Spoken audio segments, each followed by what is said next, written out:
didn't feel like there was this humanity. It was like we were so focused on symptoms. And actually, when we look at eating disorders and some of the treatment there, it's really focused around symptom management and behaviors.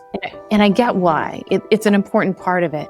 And there's something so much beyond that. So just bringing that humanity into it. And I actually didn't even know it was missing until, later in life. And people would come into my world and I'm like, oh my gosh, that is how it's supposed to feel. That's how helping can look, can feel, can sense. Sometimes, for myself, first and foremost, but I think a lot of people listening can understand this.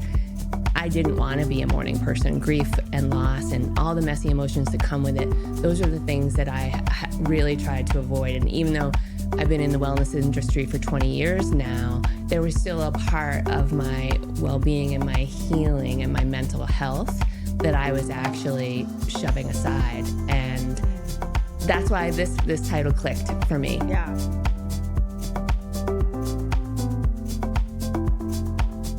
Dr. Mindy here. Your body is in a war zone. Different parts of the brain get activated depending upon how stressed you are. When you look at it from that inflammatory. That's interesting. That has some merit to it for sure. And you can't control everything. I'd say. And what about a woman who is not pregnant, but she's aiming? Well, let me start off by welcoming you to my podcast. I feel like I've seen you so much on a screen, and now I feel like I'm inviting you into my podcast home. So welcome. I'm so happy you're here. I'm so pleased to be here. And it does feel like there's a bit of a different quality of like, I get to come into your living space.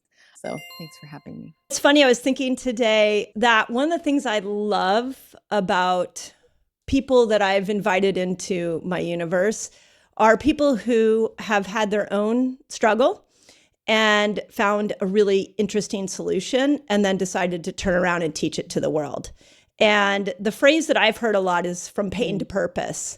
And I think it's a beautiful phrase. And I think you really, really typify that. So I would love to start this conversation with your journey. You can give us the Cliff Notes version, but your journey and how you even came to this place of diving into breathwork. One of the things that I find myself in now in my early 40s is how resonant some of the first places of purpose really came to me. When I was a child, I thought I was going to be a doctor, right? I was so curious about what was going on for people. I wanted to help people. There's also a lot of health and illness issues in the household. And so there's this way that I always wanted to be a helper. Things got really sidetracked for me as I put my energy, my focus into dance and ballet. And I was a very high level dancer, was training, very young age, 8 hours a day, Toronto, Winnipeg, I'm over here in Canada, then eventually New York. So a lot of the focus of my life, I was really this artistic being, and it was a beautiful place for me to be in expression. But at the same time, I was moving through a lot of my own internal pain.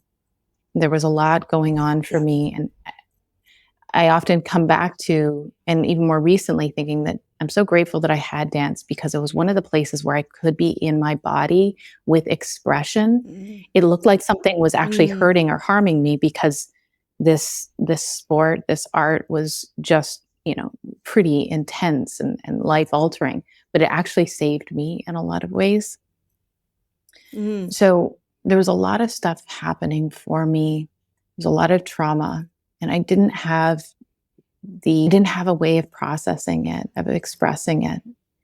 And as we know, our brains are just so brilliant at finding strategies to support whatever feels like too much. And for me, pretty early on, this looked like changing the relationship to food and my body in order to find safety in myself. And so from a very young age, I actually developed an eating disorder and struggled with anorexia from, ages 11, 12 to 20 something. It became very, very ingrained. So such a juxtaposition, or maybe even paradox is a better word, of how something that harmed me so much and almost cost me my life also, saved me from it. It created a distance from which I could actually be in my body and the experience of my life. So during this process, I definitely felt as though I had limited access to different types of care, holistic therapy, and really deep relational containers. Like I don't remember having someone close to me, sit down and being like, what's it like to be you right now?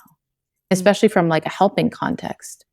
I think people saw what I was becoming, and there was something of like, oh, she's on this trajectory, she's on this path. And even in helping spaces, and this is something again that sort of like leaps forward into my work, it didn't feel like there was this humanity. It was like we were so focused on symptoms. And actually, when we look at eating disorders and some of the treatment there, it's really focused around symptom management and behaviors. And I get why. It's an important part of it. And there's something so much beyond that. So just bringing that humanity into it. And I actually didn't even know it was missing until, later in life. And people would come into my world and I'm like, oh my gosh, that is how it's supposed to feel. That's how helping can look, can feel, can sense. So miraculously through, those really rather dark times, I pulled myself out and I found a health and a safety in my body, but I also don't feel like I felt that freedom from my pain, my trauma, right? I may have been in a body that was working better for me and I wasn't as interrupted by this illness, but I still had to look at what felt so painful that I had to try and disappear completely, right? That's how much it hurt. The way I interpret that is like there was a health crisis going on.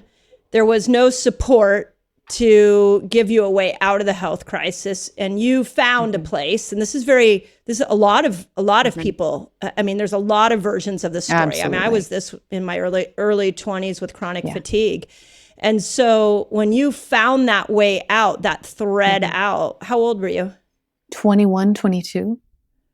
Yeah. 21, 22. Yeah.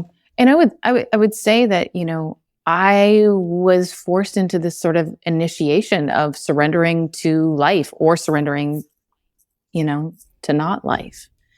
And I feel like I did that rather young, and I have had to continue doing that, facing that edge of surrender to see what is there for me, right? And so pulled myself out enough to be a part of the world. Yeah. And right away there, I was like, I have to do something with this.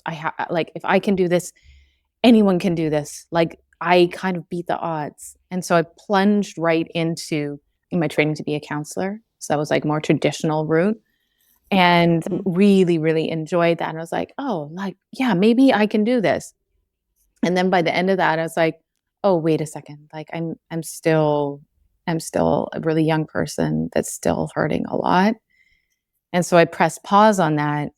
But in the meantime, I kept adding different dimensions to healing, to understanding myself, to modalities, because I think, I didn't know this at the time, but I was creating this framework in which there could be layers in this really holistic way of supporting a human being, right? That which I didn't have. Like, I essentially think that I created the conditions for someone like me to come through, right? That's such an interesting interpretation of the pain to purpose, because I think what a lot of practitioners that I've sat with would all say that there was a missing part to their journey back to a whole version of themselves. And so they created that, and then they turned around and taught that.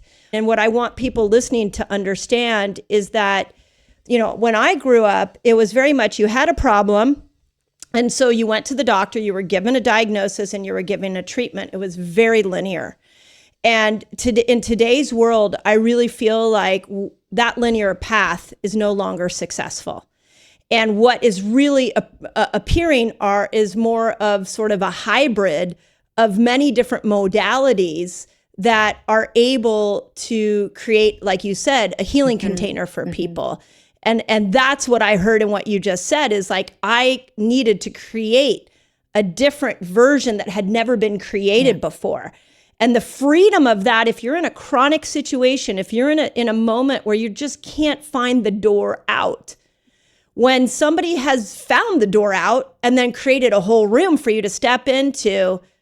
So I just want to point that out, because what I find is that a lot of my listeners, I found this when I was in practice, is they're still looking for that one thing, and there is no one thing. I almost feel like it's look for the person who has had your situation and pulled themselves out of it. That's who you go to. You know, Mindy, you're so right there. I think that we don't emphasize enough the healing power of relationship, right?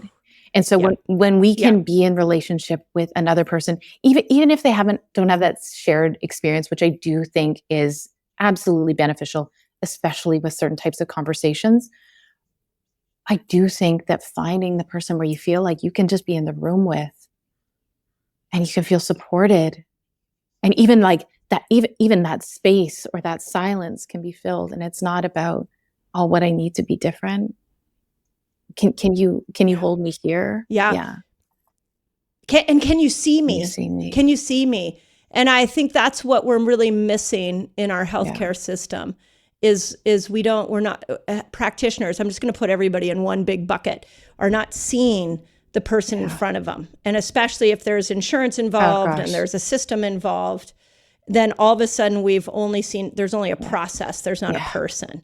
So yeah, I just want to point that out, because it's really, I think, is where healthcare is going, is following somebody who had what you had, created a solution for themselves, and then turned around to lift other people up in it. It's going to be a relational healthcare, not a systemized healthcare. And that, I think it's just, you just said it so beautifully. I didn't want to let it pass.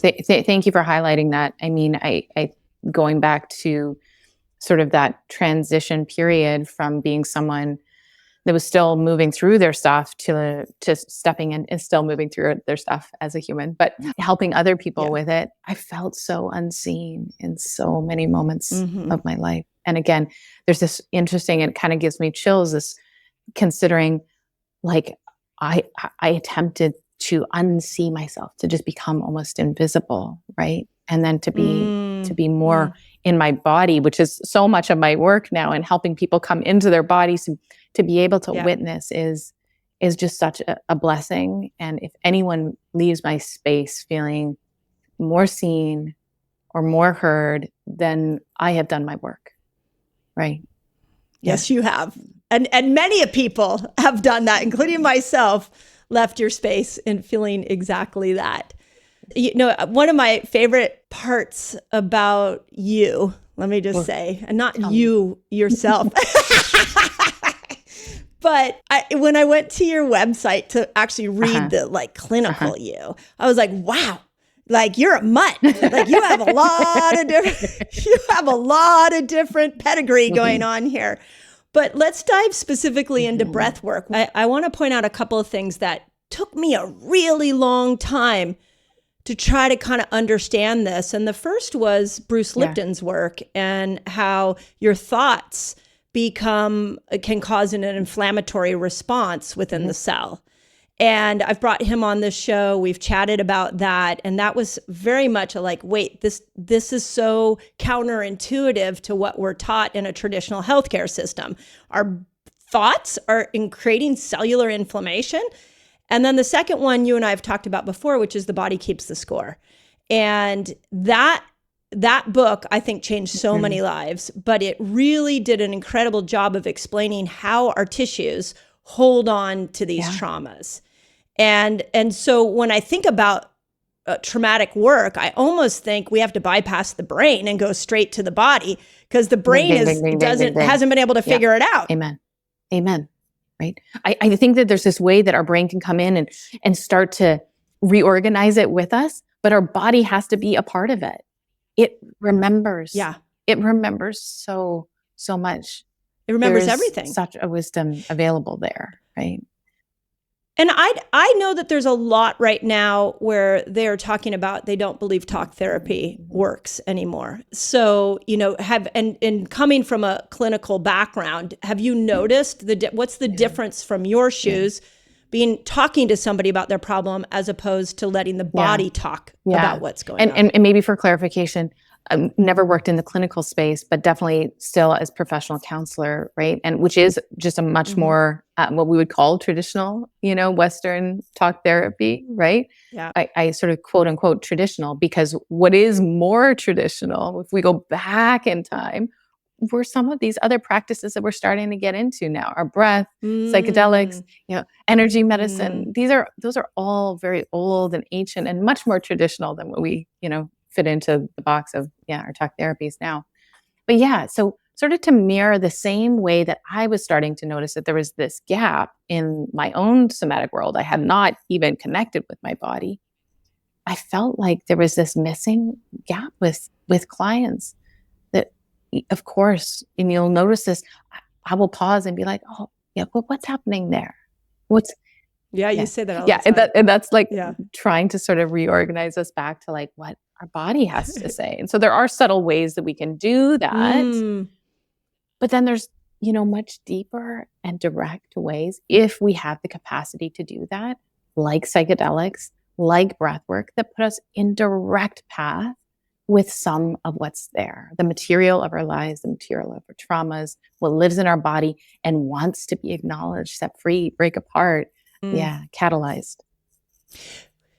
So with breath work, what I have found as I've shared my journey with you and some of the ahas that I've had as my body has spoken, is that there are a lot of different types of breath work. And it seems to be kind of confusing for people. It sure is. So can you talk? Can you talk a little bit? Like I would call the type of work the breath work that I've been doing with you, I just call it therapeutic breath work, as opposed to I in the morning, sometimes I'll pop on Othership app, like that app, or Wim Hof. I did Wim Hof for a while. Like those, even though those are both breath, they're vastly different. Are they totally not? Different. They're totally different. And I think it's so important to say, and what can I say about this that is helpful for the listeners?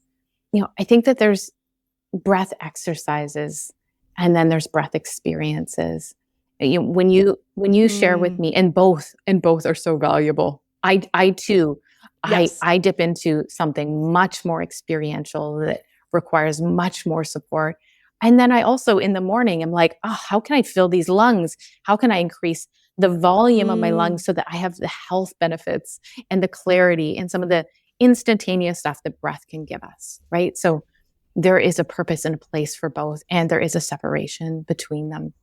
So with this style of breath work, and I think again, in trying to create something that was unique and authentic and honest to me, I did want to incorporate some of the values that I was coming in with in being able to hold the human experience. So some of those skills as in professional counseling, if stuff comes up, I can process that with someone. We can talk about that together. There's a little bit more containment than some of these circumstances where just like, we're opening up the field and there's so much coming through, and that can be really destabilizing for people.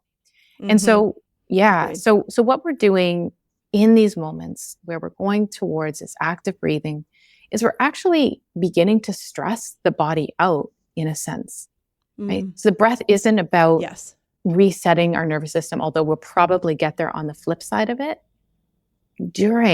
We're actually activating, right? We're probably getting into the sympathetic state. So we're breathing so big and so large, we're kind of opening our body up. And that's sort of me being a little bit artistic in those words, but we're lessening or softening our default mode network. So the first 10 minutes, 15 minutes of breathing can often feel like a little bit of a struggle. So continuously breathing with a lot of energy.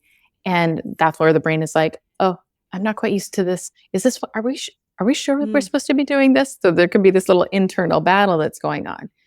And then once we get past that part, we drop into the body or the soul or the spirit or the energy field. There can be so many layers to that. So then, a breathwork session can last anywhere from 10 to 50 minutes, depending on where someone is at and what we're working through. Mhm. And this is where we are participating. There's sort of 4 layers that I sort of see within this type of breathwork therapy. We're going towards surrender. We're creating the conditions to let surrender come through in a way that feels supportive and safe. That we are deepening. The second is going through experience. That we are connected through our emotional experience, our embodied experience. There have been very few moments in most people's lives where it's actually been okay, or even not okay, but to go towards emotion, right? That these cries are, these wails are holy. Like whatever happens here, I can be in the experience of it. Right? Yep. And then the third part of it is being able to be a bit exploratory about it. What is this? Can I connect with myself more deeply because of it? A lot of time people we're accessing somewhat of an altered state of consciousness.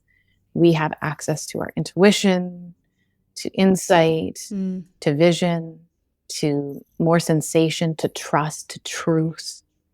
All of these qualities that are just refining, who we are.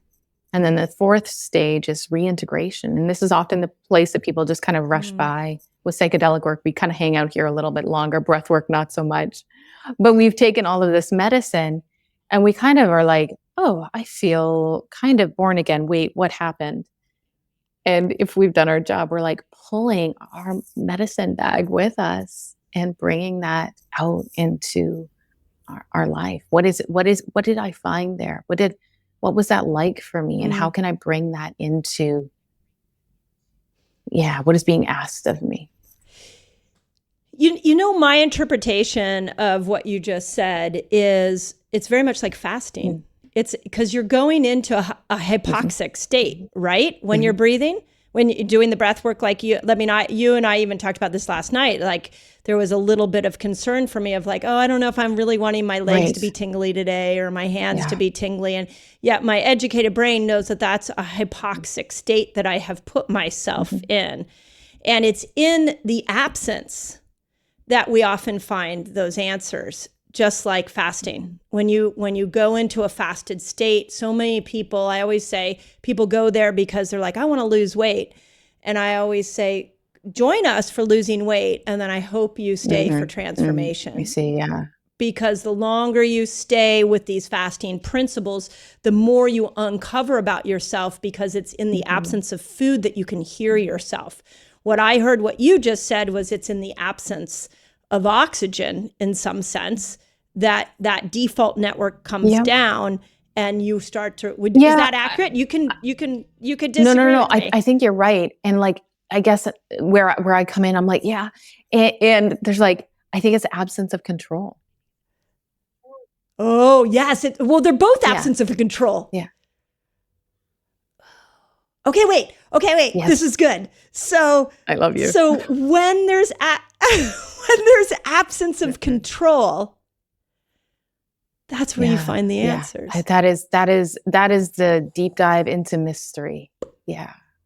Right. And that's. But why is that so hard? Why is that so hard to embrace? Yeah. I mean, for each of us, there's a different reason, right? But I think we're conditioned to hold on to control. We also see it everywhere. We're also highly individualistic, and we're like, I gotta keep myself safe. And then if we actually have been harmed, we're like, oh no, it's not safe to lose control, right? So it's like a thoughtfulness even in, why we want to hold on. There's probably a very good reason why letting go of control feels so hard. So we have to honor that. And at the same time, again, if the conditions are right and the people are right and those forces can align, can we practice what it would be like to let go just a little bit more? Can we dance in the mystery of unknown? Because the known hasn't been working out for us too well, right? No, it hasn't. No, it hasn't. I really think of, there's a beautiful episode of, I'm not sure if you're familiar with Michael Meade, who talks about myth. And I love bringing myth into conversation as well, because I think we ought to be a little bit esoteric and creative about these experiences. Again, it's not this linear, there's no binary. Like let's bring a little bit of juice into it. And he talks about the story of like the caterpillar to butterfly. And I think our culture has sort of grabbed onto this effect that the butterfly or the caterpillar just grows wings. It goes through this process, and it's in this state until it like grows its wings, and then it like expands. It's this beautiful thing. And it is. But what we also forget is the caterpillar actually dissolves into utter goo. It is, these are these imaginal cells. There is a complete disillusion of what was that allows it to step into what it has always meant to be. Ooh. Right? Oh, that is so good. Oh, wow. Yep. And I would say, as scary as that sounds, it's scary. The other thing, this is where I thought you were going to go with the butterfly one, is they always say that if you were to take a chrysalis and cut it open, that the caterpillar cannot emerge. It actually has to push itself out through, make that difficult moment so that it can turn in, and it can't go into the butterfly without the difficult moment. It can't. That pressurization of like, what would it take? Yeah. But I really love the other side of that. I never thought about, like, we always talk about the butterfly when it comes out. Now it's this beautiful butterfly, but I never thought about, well, what happened to the caterpillar? Like, it turned into goo. And that has been my experience as I've been working on my own healing journey, is that there is it's like a trail of goo that just keeps getting left behind me. And I'm like, well, I guess I don't need that anymore as I move to my version of my butterfly. So I think that was so said. It's so brave, right? And I think we do need those reminders, because when we come up against these edges of our life, we actually think something is so wrong with us. And this could be a moment of how right there is with us. And I don't want to diminish our pain. I know that one, but I also think that these are initiatory moments, and we've talked about this too, that are just so important to be thoughtful and cared for, because if we go towards them in right relationship, whatever that is, with our healers, with our support group, with our community, we have the chance to see through what was always meant to be. Right? It's not about fixing. It's about remembering, like literally remembering, like our body back together. Yeah. Yeah. And one of the experiences that I've had with breath work and just diving into, my journey, my own emotional journey, has been that I spent most of my life avoiding the difficult, avoiding the trauma, thinking that was going to help save me. And what I've actually learned in the last 2 years is it's actually going into it, like just go right into it. And whatever that trauma is, it dissolves. And that really was a whole new experience for me, because I was, what I always say, I grew up in a lemonade family where everybody made lemonade out of whatever lemons. And what I've learned is sometimes if you take a bite of the lemon and you actually don't add any sugar to it, and you just embrace the whole lemon, that there is a sweetness in that as well. And I think breath work really is that kind of experience, because you don't know the traumas that are organizing your thoughts right now. And when I first came to you, one of the things that I thought was where my brain was curious about was a story in Body Keeps the Score about a young couple that was in a car accident. And they survived. They witnessed some pretty horrific, it was a car accident, but they survived and they witnessed death. And they could never sleep afterwards, because they felt like if they just let go, that they were actually going to die. And, for me, that I resonated with that from my near-death experience. And so I thought, oh my gosh, I wonder if something like my sleep pattern, I wonder if something like my inability to relax or sit on the couch is because of this near-death trauma that I had in my 30s. And what shocked me, and I just want to bring this to light because I thought this was so interesting, is do you remember that for one of the breathwork sessions we did where I was like, I want to go back to that trauma and see what my body has in store for me. And I literally went back into the anaphylactic experience. Yeah, it was so powerful. So powerful. But then, you know, it was interesting because then it just felt like I was freed from it. So talk a little bit about how does that happen? How does the body hold on to emotions? And when we use breath work as a way to access it, it shocks me what the body does and what the body reveals to you. I'll try my best. I mean, I think that there's still so much, again, leaning into this mystery and not to kind of cop out of the question, but there's still so much we don't really know and understand about this. And there's parts that we can, right? Our bodies are like these tension-filled bodies. Of course, on a cellular level, there's things that change. There's hormones that happen. There's our nervous systems impact in all of this, right? But we know there's no denying that there's so much life that is lived there. And when we have the opportunity to go towards it bravely, like you said, and I think it's worth saying, and maybe I'll just a little friendly reminder for those working through trauma. If this is one of the places, find the containers that feel like they can hold it, like they're large enough, connected enough to hold what's there. Because I think beauty of like knowing that there's so much work out there, psychedelics, breathwork assisted therapy, we can sort of feel like, I can go to the workshop and it can happen. And it can. Yeah. And again, making sure that you have the right people around you to work through that. Like, Mindy was such a blessing to move into those spaces with you. And I'm so glad that we could do that in the way that really honored the way that's shown up for you for so long. Right? Yeah. And you know, what was interesting, I think I told you this, is that for years when I would tell the story about the jellyfish, my throat would contract. And after that session, like the tightness in my throat probably went down by like 75%. And I could actually tell the story. And as I started to tell the story, it was like, it wasn't physically gripping me anymore. And one of the interesting things and ahas I'm having about trauma right now is that trauma doesn't always show up like a depressed human. Trauma can show up as weight loss resistance. Trauma can show up as chronic pain. Trauma in the body can show up as an autoimmune condition. You know, trauma shows up as overwhelm and insomnia and anxiety and quick to react to stress.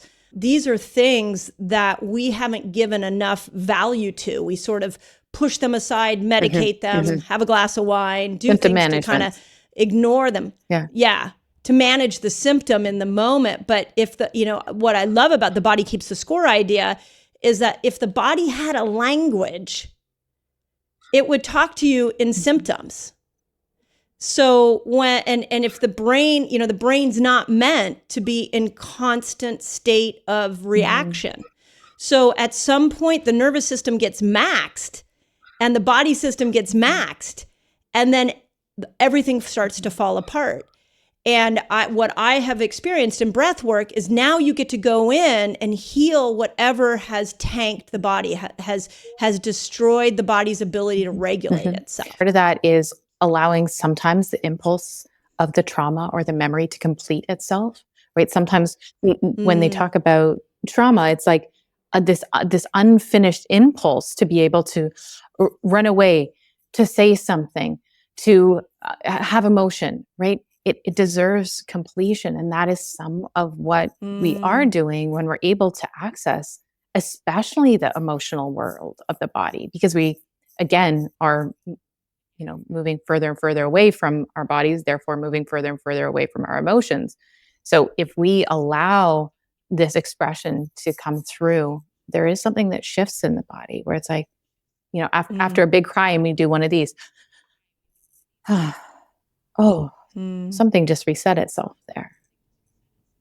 So on a deeper level, these moments where you were experiencing, and hopefully this feels okay to share, it's also not totally Yeah. unique. You trusted what was happening with your body, and you had movements.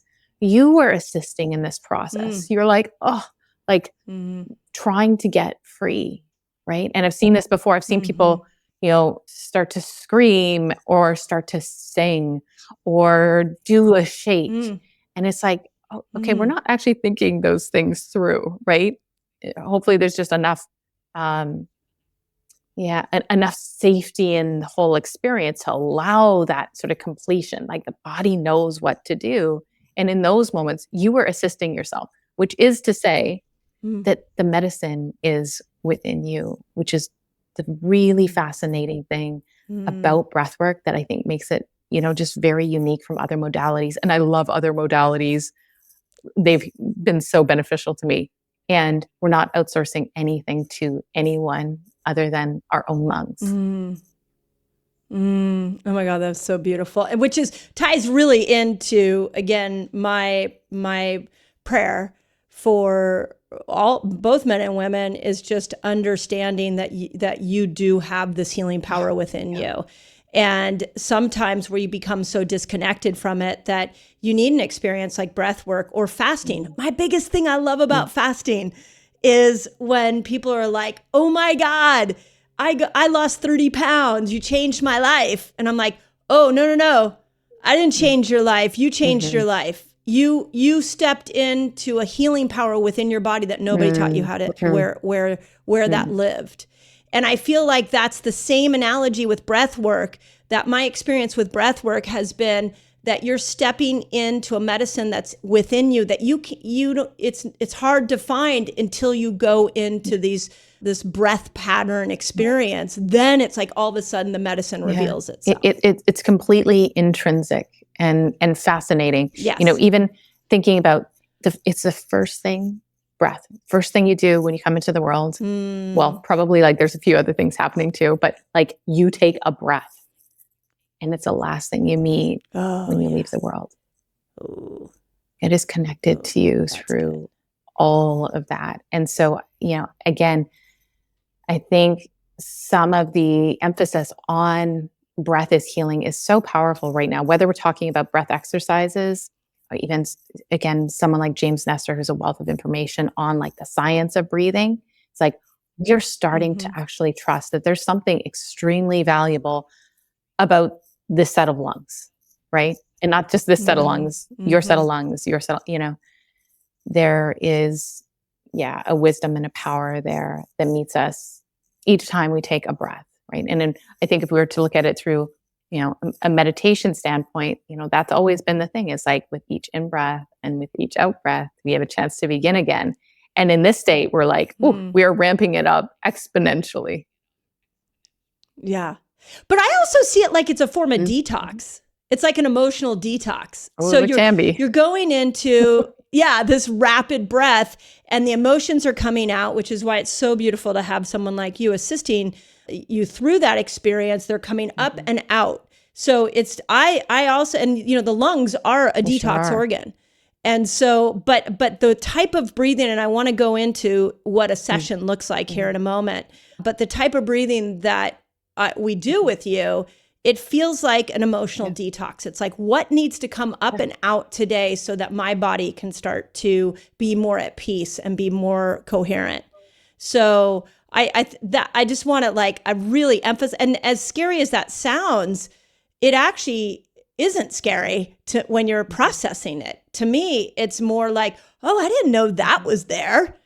And thank you, body, for sharing with me what you've been storing. I'm now ready to acknowledge it and move from it. So talk a little bit about how a session works, and we should probably talk about the type of breath, what it feels like to go into this breath, because my experience has been, you're such a loving human that you create, even on Zoom, you create the most beautiful container. So, everybody I've sent your way, I'm like, you're going to love her. There's not a judgmental bone that I have found in your body.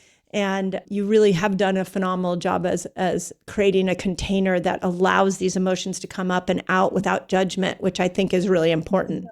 So talk a little bit about what a session looks like so people can kind of wrap their logical brains around beautiful. that look So like. of course, again, my sessions may be a little bit different than other people's. For me, it begins with heart-centered conversation, right? We have to build the relationship of trust in order to go to the places that could be hard. Right. Yeah. And so this could look different for everybody. Some people be like, I'm curious, but I'm not really ready. So, okay, well, let's just spend time there. And so we spend time there. We also spend, as much as we can on creating intention. But what I will say with this is this gives the mind a place of focus. Whether we get there or not isn't really the point, right? I think it helps to ground us and anchor us in moments where we feel the instability of what's coming up. And if we have our hearts set on, I really I've been going through this hard thing and I want to get deeper, or I want to connect with myself more. Beautiful. That could be a long and continuous intention that we hold together, right? When we go into the active part of breathing, whether, I have some people in person and a lot over Zoom, we're doing the whole experience laying down, hopefully in somewhere that feels really comfortable, really safe. I always think that beauty is very important in our healing. So however you can create intentional space is important to me. It feels important to you. And we do a little bit of grounding. And this just allows us to anchor into what feels alive in our body right now. Because we're going to go from here, we've been working all in this space of the mind, and we're going to drop into the body pretty quick. So we just create a little bit of room for that. And then as we start to do the active breathing, it's this 2-phase breath. We're breathing deeply through our belly, then our chest, and then we're exhaling. And we get into this rhythm, right? And this is, again, those first 5 to 10 minutes can feel a little bit uncomfortable. Right? This is where we might have some agitation in the body, or the mind doesn't want to go there, or it's scared, or it feels panicked, because for some of us, we live up there and we think that, something bad's going to happen.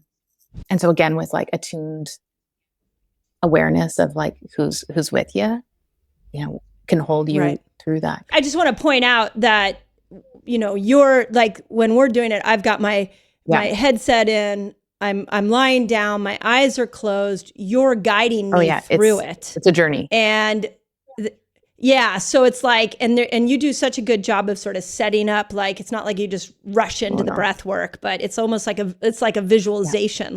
You're sort of guiding me into a visualization, and then you have incredible music. Okay. In fact, last night when I went to bed, I was like, I think I need that I'm playlist. sending it to you. That was really good.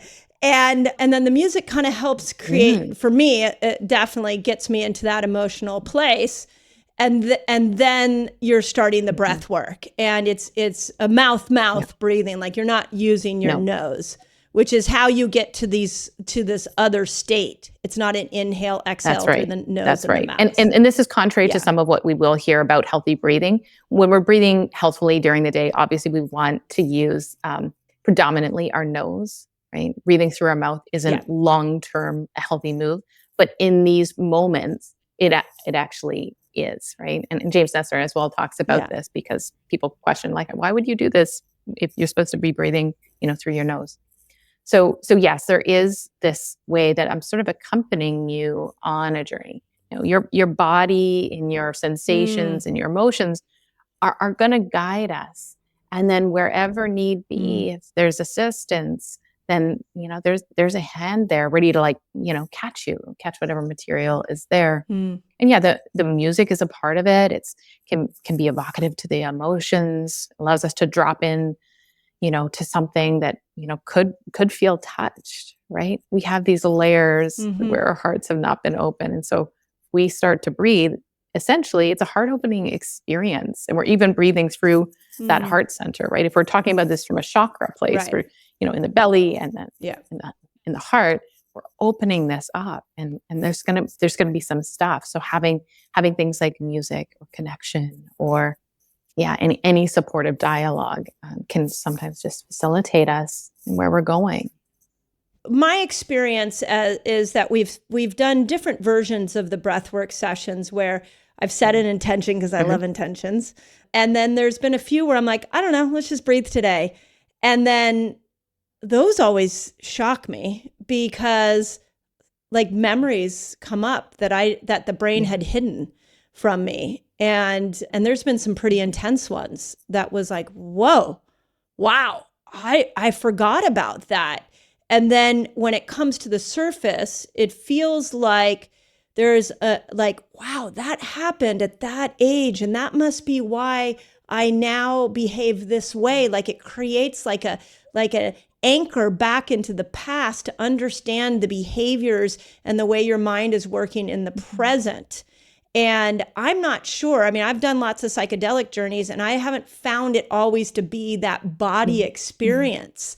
Whereas this feels like, again, the body's like, hey, I got a memory for you. I feel like you should maybe work this one out. Let's bring this one up. And it doesn't feel scary to me. I mean, partly because you're so loving, but also it feels like a release. It feels like, oh, wow, that was in my nervous system. That was there causing the depression and the anxiety and the lack of focus. Wow, well, let's unpack that and like get that out. And so I just want to say that because I don't know another vehicle that allows you to go into the storage bank of the body in that way. And I think if you're hearing this, it sounds scary, but it doesn't feel scary for me. I don't know if the other clients you work with, if they sort of have maybe over time, as they trust you more and more, they have that same sort of experience. But I know a lot of people have said to me, like, breathwork sounds scary. And I'm like, really? It sounds like freedom.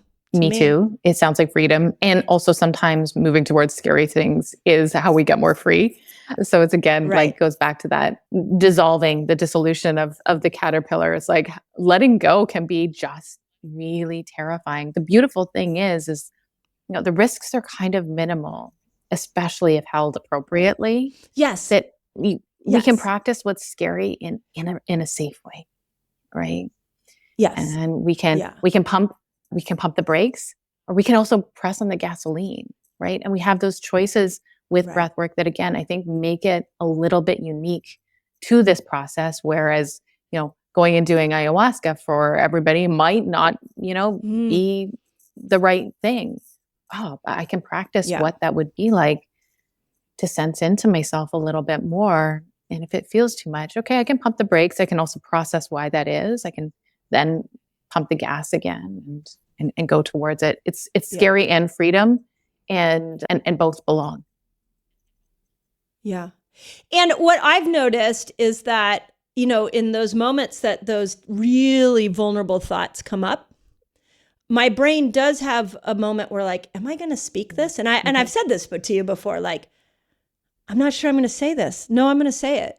And then I say it, and then it just feels like relief. So, for people listening, I also want to say that like the brake and the gas pedal is controlled by the breath work. You can decide to slow down or speed up, and then you can enhance the experience or you can slow the experience down. And then when the memory comes up or whatever shows up for you, you also have the choice at that moment if you're going to actually verbalize it or not. Absolutely. You remain in choice, which again, with other systems, you might not have that. So I've had people that have had sort of what I seem to be big experiences, and they just want to hold that for themselves.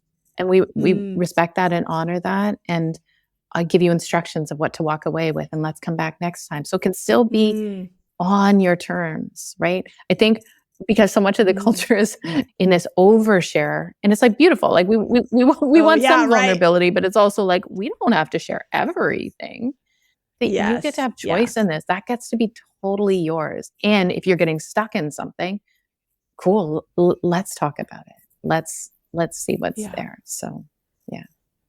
What's the difference between an individual breathwork session and a group breathwork session? So, my inclination is always to kind of go into the individual space. I feel like I've spent so much of my life in a more group public space. But then I had that experience in Ibiza where I was in a group doing breath work, and some profound healing happened for me there. So do you see any difference between the healing response if it's done on an individual level than a group level?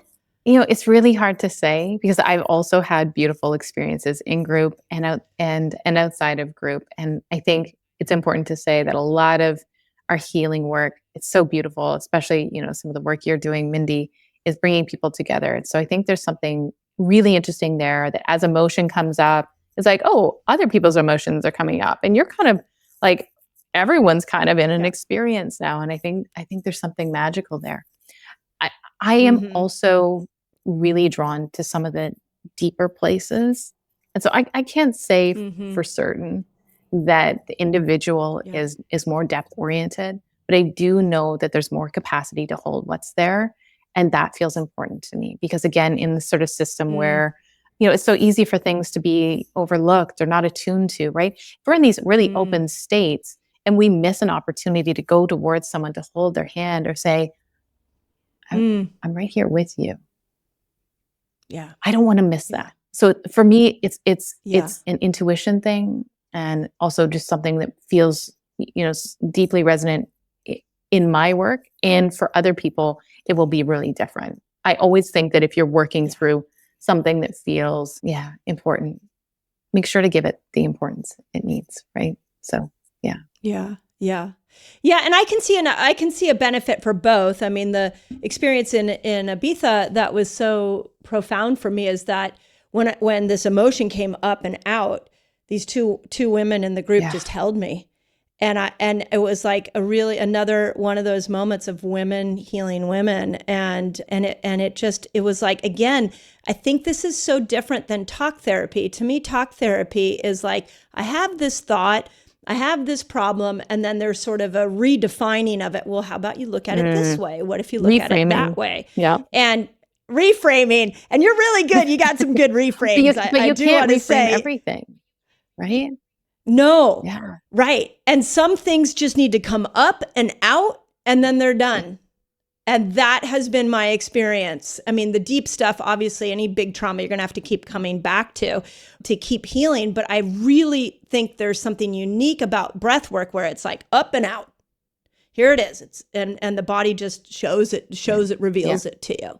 Yeah. So who do you think, I mean, the way I use you is probably, that sounds horrible. You can use me all you want, Mindy. I was sort of like, wait a second. That doesn't I don't good. feel used by you at all. Thank you. Great. Thank you. The way my experience of leaning into your presence and your wisdom, it's very abstract. And sometimes I don't know what we're going to talk about. Sometimes I don't know what's going to show up. But then I've told you this before, days afterwards, there's just so much clarity. And it's like, whoa, and I see my life differently. And I didn't even know that was a possibility, or that something was blocking me from reaching a happier, healthier, more vibrant state. So, and then sometimes, like when I first came to you, I was like, I had this near death. We gotta deal with this. What do you find people coming to you? Do they come with a condition? Do they come with a known trauma? Do they come with curiosity? I'm sure it's all of that, but it just, so if people are listening and they're like, this sounds interesting, I want them to sort of understand you don't really have to have a very specific thing to come to. And if you do have a deep trauma, I mean, I just think you're the gal to go to, like, because of the container you've created. That's I've done my work then. Yeah. So I think it's important that people know that, there's a variety of reasons why people might want to connect with this work, not least of which is a deeper connection with yourself. Right? It can be as simple and as profound as that, right? We're so disconnected from our authenticity, our voice, our heart. Yeah. And so for a lot, especially, this imagined demographic that you've been working with, this is like an interesting chapter in people's lives where they're going towards like a lot of feelings, a lot of emotions, a lot of changes. And so I think that in and of itself is cause for exploration in whichever avenue that you want to take it. It's like, I want to know me more. I want to connect with what feels important to me. I think I generally hear quite often, I want to feel more connected to my body. I want to feel connected to my emotions. I want to trust myself more. I feel like there's something bigger for me. I feel like I'm just like, a little bit removed from my life. Like those are some of the more general, ideas. And then for others, if they're working, with specific issues, anxiety, depression, eating disorders, and we might be walking with like what the fear is there, what it would be like to let go a little bit more. So it does really run the range, and there doesn't have to be a problem with you, right? And let's acknowledge that alone. It's like, again, that's not even part of this framework. You have never been broken, right? But you don't need to identify with like, oh, like this just isn't right. It can be like, I want to know myself more. And that, that's so beautifully said, because it ties in, as you know, to my feeling about perimenopause. And so many of the women that listen to this podcast are 40 and over. And one of the things that I've noticed as I've been teaching hormones to the world is that when we hit our 40s, as these hormones come down, as they're naturally supposed to do, so do our neurotransmitters. And so you've got like 8 to 10 neurochemicals that are massively shifting. And my experience, now that I'm postmenopausal, 54, like if I go back and I look at my 40s all the way, the last 14 years, as this, I call it the neurochemical armor, as the armor has been coming down, it's become harder and harder to hold back those traumas. And it's not a conscious thing, but for me, it looks like, God, I have a lot of anger. Where did that anger come from? Like the rage in my early 40s that would come out, would shock me. And I'd be like, what is that? Or, the inability to focus, that's a very common perimenopausal symptom. Or anxiety or depression or insomnia. What I have found is that in all these perimenopausal symptoms, it is this armor coming down and giving me the gift of really understanding what my body, my soul, my mind is wanting to let go of and what is wanting to come forward. And I just want to point that out, because I think that breath work has a lot of people intrigued. It's becoming very much a part of the cultural conversation. And it was actually Sarah Gottfried that really made me think about perimenopause recently as a version of trauma, that this neurochemical armor coming down is trauma, and it reveals your trauma. So what tools do we have when that happens? And when we look at the traditional healthcare system, it's very focused on, oh, you have depression, let's give you an antidepressant. Oh, maybe we need to do some patches. Maybe we need to do some creams and some troches. And as you know, one of my new feelings is like, no, let's get to know ourselves, because that armor's coming down and there's some shit in there that we haven't dealt with, that we now have the opportunity to come into loving containers like yours and say, help me, guide me through this process, so that when I get into my 50s and 60s and 70s, I am the best version of myself. And that's really like how I see it, and is the way I sort of have language to it. And I don't know if you've seen that with more perimenopausal and menopausal women that you and I mean, even noticing it in myself too, right?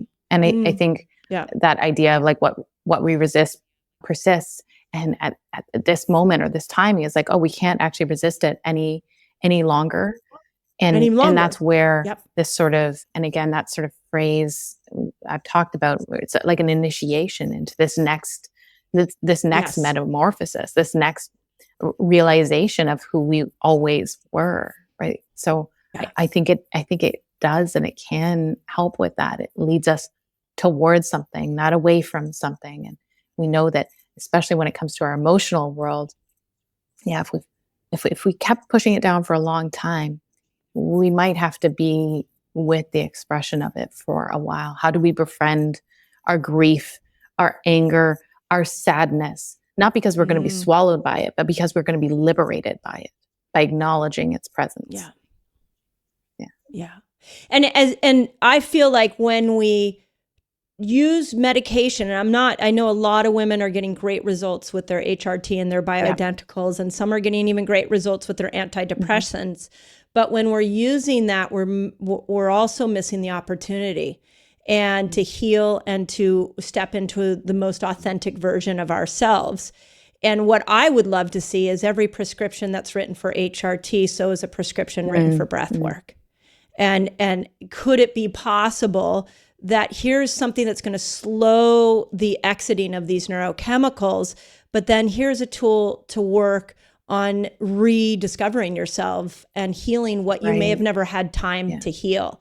That's like the vision that I have for perimenopause and menopause, is that breath work becomes at the core of the transformation that it takes, and from going from 40 to 54, where I'm at. Yeah. Beautifully said. And I really appreciate that it's not an either or, it's an and, right? That there's this way that, we're kind of just done with these sort of one-time solutions. It's like, let's okay, you need this support, and this comes along with it. Let's see where this takes us now, right?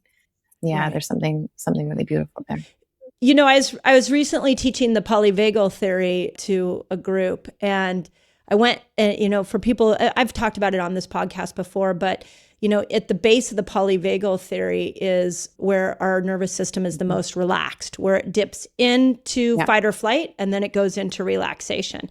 And one of the ways that you are in a state of a healthy nervous system, where the nervous system is regulating itself well, is curiosity.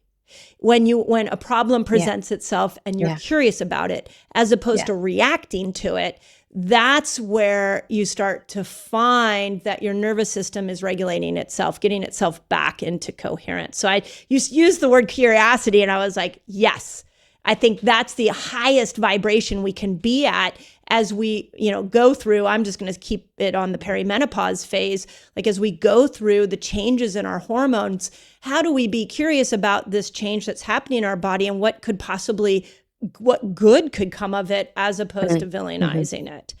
And that's where I found breath work to just be a tool. I'm not sure I would definitely not be in the mental state I am today without it. It's because I feel like my body got to have a say in this new version of me that's emerging. Thank you, lungs. Thank you, lungs. All right. Yeah. Thank you, lungs. Thank you, every cell in my body. So it's a true honoring. It's just like fasting. Fasting is an honoring of the wisdom of the body. I feel like breath work is an honoring that the body needs to release, and it needs to let stuff out in order for it to keep moving to its highest place. So with that in mind, tell me if somebody's interested in connecting with you, if they want to try it. Like, I want people to understand you don't have to come with a clinical diagnosis. You can just be like, I heard this podcast. It was beautiful. I'm curious. I love it. What does that look like, and how would they find you? So, thank you. And thank you for curiosity. And that way that we actually drop into curiosity is through the experiencing of our emotions. And there's so many frameworks that actually sort of highlight that. So I love that we landed there. It's like, oh, if I can be with my experience, I can be in curiosity. Best way to connect with me is through my website, katehorsman.com. I'm on Instagram occasionally, and that's also a place, and that's at Kate Horsman Health. Yeah. I'm going to call you an Instagram introvert. That's a good way of putting it. You're like there sometimes you're not. So it's beautiful. Well, I'm going to encourage everybody to reach out, because, and we, one of the reasons I want to do this podcast is because I really want to bring you to my Reset Academy and do some group work together, so that because there's so many menopausal women in there that are on a healing path. I really, your wisdom, your experience is profound, and I can't wait to do it in a group setting like that. So I do have one last question. I don't even know if I told you I was going to ask you this question. I'm excited. I think. And I'm curious I'm curious what you're going to say. So it's a question I've been asking all year, and that is, what does health mean to you? And do you have a health goal that you're working on right now? I imagine that this is a question, an answer that will continue to change for me at this moment. As it should. In this moment in time, health means being in deepest connection to what it's like to be me, to authenticity, and what it's like to be a little more free. What's freedom for you? That connection to self, being in connection with others, being in trust, being in flexibility, being in emotions. Yeah. I love that. And do you have a health goal right now? I mean, it's hard to have a goal when you have that definition of health. To stay on this path. That might not be the exciting answer of like, oh, it's this thing and I'm working towards it every single day. But I am, and it's ambiguous, and it's a long-term commitment. Yeah. And it's peace. That's what I also want to say, is that what I'm noticing in my own healing and as I come back into coherence with myself, that I have these moments of like, oh, this feels so good. I can just be sitting in my office here and be like, oh, what is this feeling of peace inside me right now? I don't know how to describe that, but I never want to lose that. And I think that's the way I would interpret what you just said, is that you have found a path of authenticity that puts you in a grounded, loving, connected place. And you will spend the rest of your life trying to stay there and deepen it even more. That would be the interpretation. I think well said, right? It's there will be other parts that, initiate me more into life. And I'd like to stay in my skin a little bit longer and feel totally at home in it. So I just adore you. I can't thank you enough for showing up the way you do. So thank you. Thank you for who you are.